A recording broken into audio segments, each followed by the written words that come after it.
Аллах Тағала Құран-ы Кәрімде дейді, сендерге Аллах Тағала ризық қылып берген халал нәрсемен, таза нәрсеменен Аллаға құлшылық ғибадат жасаңдар дейді.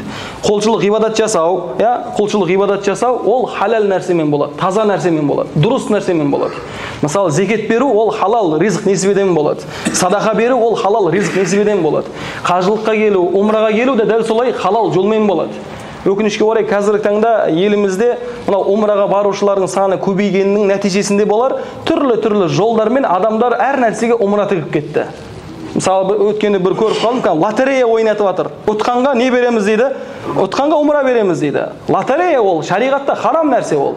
Шариғатта харам нәрсе. Мәселен, бинго сияқты, лото сияқты түрлі лотереялар бар ғой. Мәселен, бәленбай адамға 10 мың теңгеден бәленбай билет таратады да, соны ұтқанға не береді? Ақша береді. Немесе 10 адамға ақша таратып ұтқанға жаңағыдай умра береді. Бұлай жасауға болмайды. Умра ғибадатына харам жолмен жасалынатын жолмен келудің қажет жоқ. Өкінішке орай тағы да қазіргі таңда банктерден рассрочкаға келетін бір көріністер де бар екен. Айындар, болмайды олай. Қалайша сіз өзіңіз пәктелуге келе атырып күнәмен келесіз?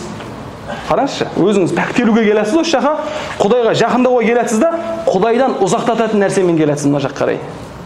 Олай жасауға болмайды. Сол үшін анау лотерея ойнатып атқан, соған кредит беріп атқан, жаңағы умраға байланысты, солар кішкене оларда дұрыс ойлану керек, соны алып ойнайын деп атқан адам да ойлану керек. Не істеп жатырмын мен? Ең жаман нәрсе, халал жолмен харам тірлікті істеу ең жаман нәрсе. Халал жолмен харам тірлікті істеу ең жаман нәрсе. Харам жолмен харам тірлікті істеу мейлі, оның бір өзінің бір орны бар шығар, бірақ халал жолмен харам тірлікті істеу ол жаман нәрсе. Сол үшін да дінсіз адамның жасаған күнәсінен, немесе дінсіз адамның алған парасынан, берген парасынан, дінсіз адамның істеген харам жұмысынан, діндар болған адамның харам жұмысының күнәсі үлкен. Не үшін? Анау білместікпен істеп жатыр деген ода не бар? Ихтимал бар. Ал мынау не қылып жатыр? Біліп тұрып жасап жатыр. Бізден алдыңғы қауымдар Аллах Тағаланың лағнетіне ұшырады. Не үшін? Өйткені олардың іштеріндегі сол діндарлары, олардың ішіндегі сол дінді, шариғатты, кітапты білетіндері нені бастады? Ол бұзғыншылықты бастады. Өздерінің қолдарымен кітаптарды жазып, дүниелік бір аз нәрсеге сатады деген Аллах Құранда Бақара сүресінде олар жайына не айтты? Мағлұмат айтты. Сол үшін діннен хабары бар болған, шариғаттан хабары бар болған адамның жасаған күнәсі, шариғаттан хабары жоқ болған, діннен хабары жоқ болған адамның күнәсінен ауыр.